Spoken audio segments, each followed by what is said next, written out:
अस्सलाम वालेकुम अज़ीज़ दोस्तों, मैं आपको अपने मोटिवेशनल चैनल में खुशामदीद कहता हूँ। अगर आप मेरे चैनल में नए हैं तो इसको लाइक और सब्सक्राइब लाज़मी कीजिएगा ताकि मेरी हर आने वाली वीडियो आप तक पहुँच सके। अज़ीज़ दोस्तों, आज मेरे मौजू का उन्वान है इंडस सिविलाइजेशन, जो कि दुनिया की एक रिच सिविलाइजेशन के नाम से पुकारी और पहचानी जाती है। अज़ीज़ दोस्तों, हमारा ताल्लुक भी इंडस सिविलाइजेशन से है।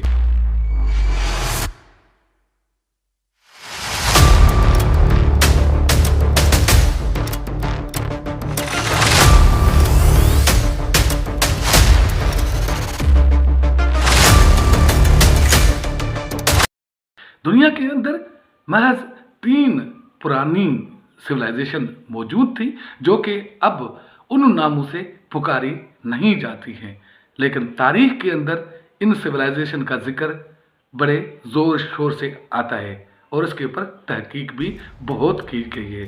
अजीज़ दोस्तों, सबसे पहले जो पुरानी सिविलाइजेशन है जिसका नाम है इंडस सिविलाइजेशन, अब पाकिस्तान के रूप में मौजूद है, वतन अजीज़ के अंदर और सूबा सिंध के दामन में। ये वैली बहुत रिच तारीख रखती है, बहुत ही बड़ी जो है इनकी तारीफ की जाती है। और यहाँ जो लोग कारोबार और रहन सहन जो उनका था, आज भी मोहनजोदड़ो की तारीखी जो हैसियत है उससे पता लगाया जा सकता है। मुत्तहदा हिंदुस्तान के होते हुए बरे सगीर की एक ये चमकती दमकती वैली बहुत ही दुनिया के अंदर मशहूर और मरूफ हुआ करती थी। तिजारती हवाले से भी यहाँ जो लोग आबाद थे बहुत ही मुतवसत तबके से ताल्लुक़ रखते थे।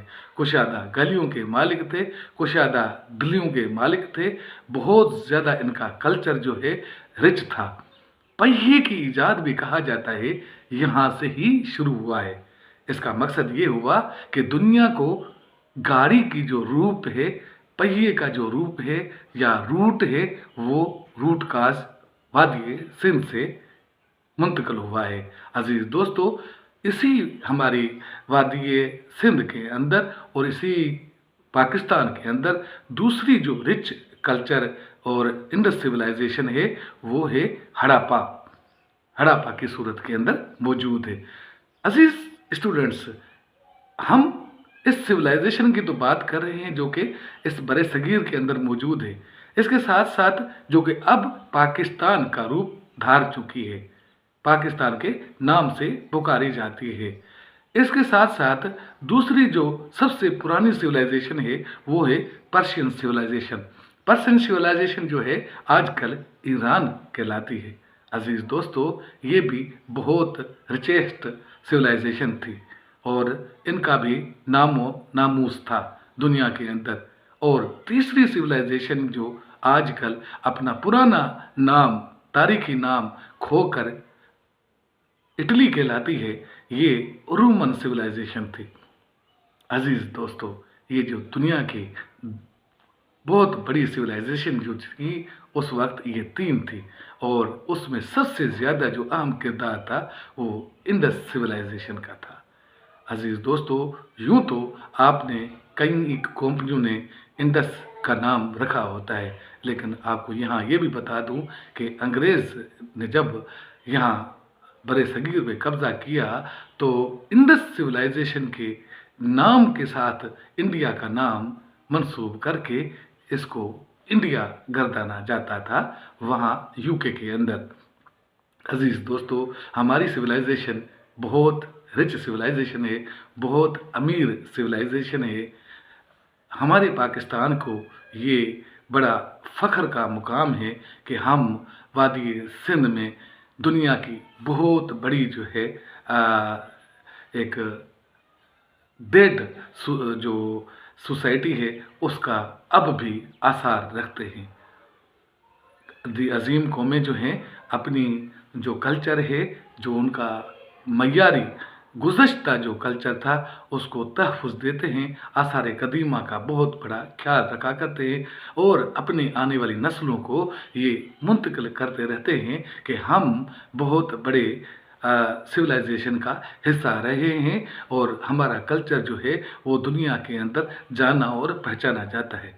आज भी हिंदुस्तान और पाकिस्तान इस मोहनजोदड़ो की वजह से बहुत ज़्यादा मशहूर हुए और हैं। इसी तरह यहाँ कदीम बुढ़ा जो बुद्धिस्ट का जो अ, अ, पेशा रूहानी पेशवा था, उसके भी बहुत ज़्यादा आसार मौजूद हैं। वो टैक्सिला में आपको मिलेंगे।